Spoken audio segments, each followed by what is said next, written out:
We like to believe that when we fix something in society, it's gone for good. That when war ends, peace begins. That when crisis is resolved, the system is healed. But what if all that is just a comforting illusion? I want to introduce you to a principle called the conservation of social chaos. The idea that chaos in human systems is never truly erased. It's only relocated, reshaped, or buried, but it always remains the same.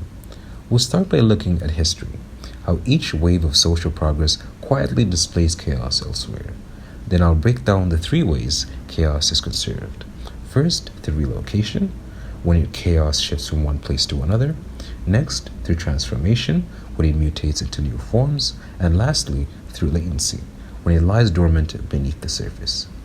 Finally, we'll explore how this insight can reshape the way we design resilient social systems, and why recognizing chaos isn't a defeatist perspective, but a fundamentally necessary one.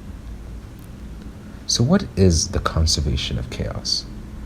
You see, as an engineer, I was taught that energy can't be created or destroyed, only transformed.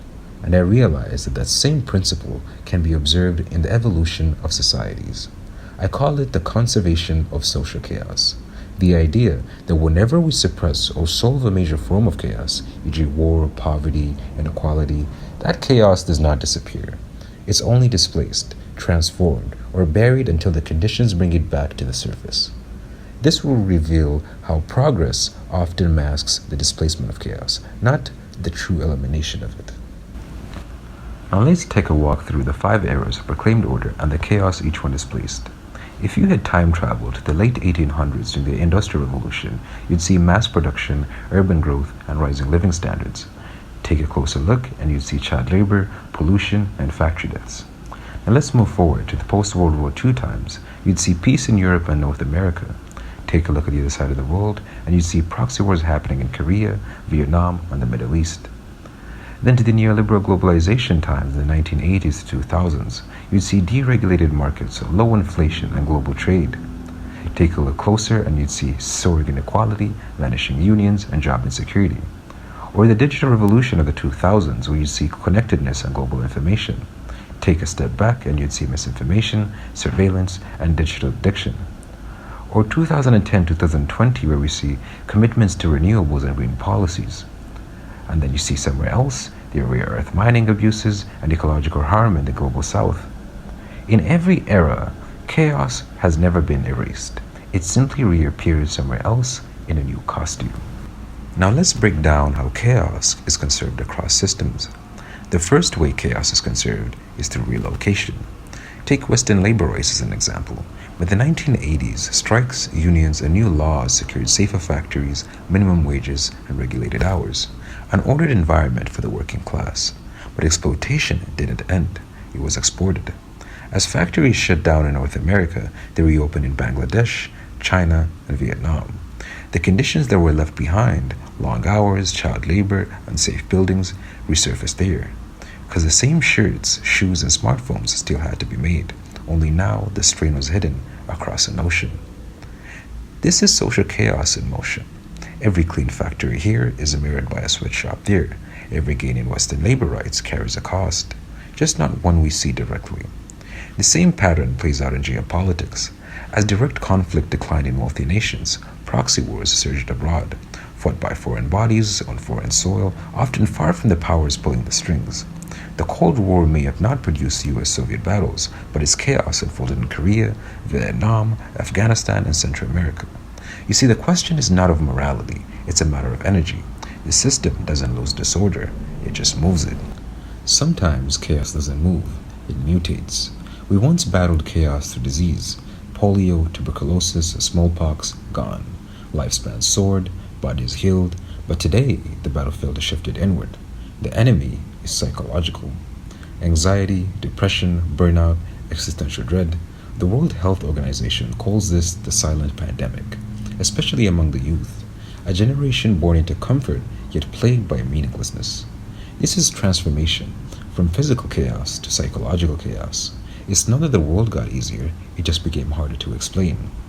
Social media was meant to democratize communication, and it did, but it also bred tribalism, misinformation, and despair. Order and data disorder in minds. Engineers call this energy conversion. Heat becomes light, motion becomes electricity. Here, chaos becomes invisible. It still harms, but in subtler, more insidious ways. The third way chaos survives is through latency, when it doesn't move or change, but simply waits.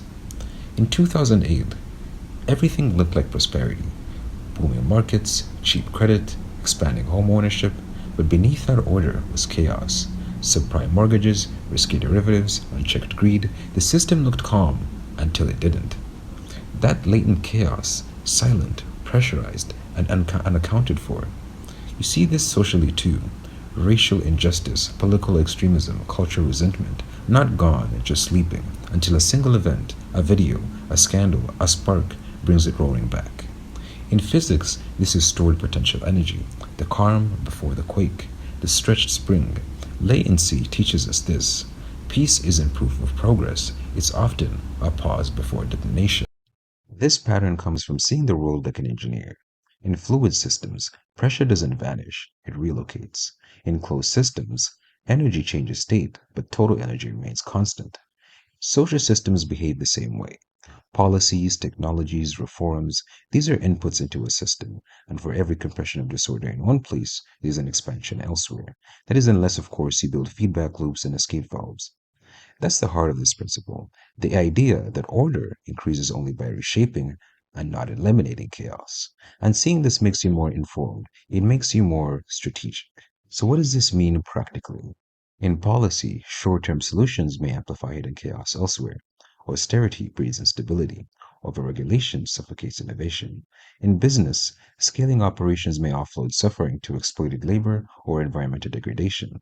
In ethics, progress is only virtuous if we trace the externalities. Who bears the chaos we avoid? Ask when we build order, where does the chaos go? The lens isn't pessimistic, it's diagnostic. It helps us anticipate ripple effects and design systems that acknowledge trade offs, not deny them. You see, we've been trained to celebrate victories. Wars ended, diseases cured, markets grown. But if chaos is conserved, then every solution hides a shadow. The purpose of this talk isn't to scare, it's to illuminate, to remind us chaos is not your enemy, it's part of the system. We don't eliminate it, we manage it with honesty, wisdom, and awareness. And in my next talk, I'll talk about suctionage entropy. We'll explore why we must not just accept chaos, but learn to lead it. Because only by understanding what we move, mutate, or bury can we finally build systems that don't just look stable, but truly are. Thank you.